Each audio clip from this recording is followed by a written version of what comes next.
ഇന്ന് ഞാൻ നിങ്ങളെ കൂട്ടിക്കൊണ്ടുപോകുന്നത് യെരുശലേം നഗരത്തിൻ്റെ കാഴ്ചകളിലേക്കാണ്. ലോകത്തിലെ ഏറ്റവും പുരാതന നഗരങ്ങളിലൊന്നാണ് യെരുശലേം നഗരം.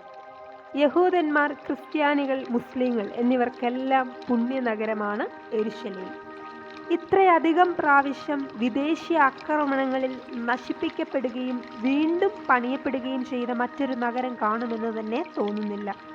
അബ്രഹാം കനാൻ ദേശത്തെത്തിയ കാലത്ത് BC 2000-നടുത്ത് ഈ നഗരത്തിൻ്റെ പേര് ശാലേം എന്നായിരുന്നു. രാജാവും പുരോഹിതനുമായിരുന്ന മൽക്കീസദേക്കിൻ്റെ ആസ്ഥാനമായിരുന്നു ശാലേം നഗരം. ഉൽപ്പത്തി 14:8. പിന്നീട് കുറേ കാലത്തേക്ക് ഈ നഗരം യെബൂസ്യരുടെ കൈവശമായിരുന്നു. അവർ നഗരം കോട്ട കെട്ടി ഉറപ്പിച്ചു. അന്ന് നഗരത്തിൻ്റെ പേര് യെബൂസ് എന്നായിരുന്നു. ന്യായാധിപന്മാരുടെ കാലത്ത് ഇസ്രായേൽ മക്കളില്ലാത്ത ഒരു അന്യ നഗരമെന്നാണ് യെരുശലേമിനെ പറ്റി പറഞ്ഞിരുന്നത്. ന്യായാധിപന്മാർ 19:12.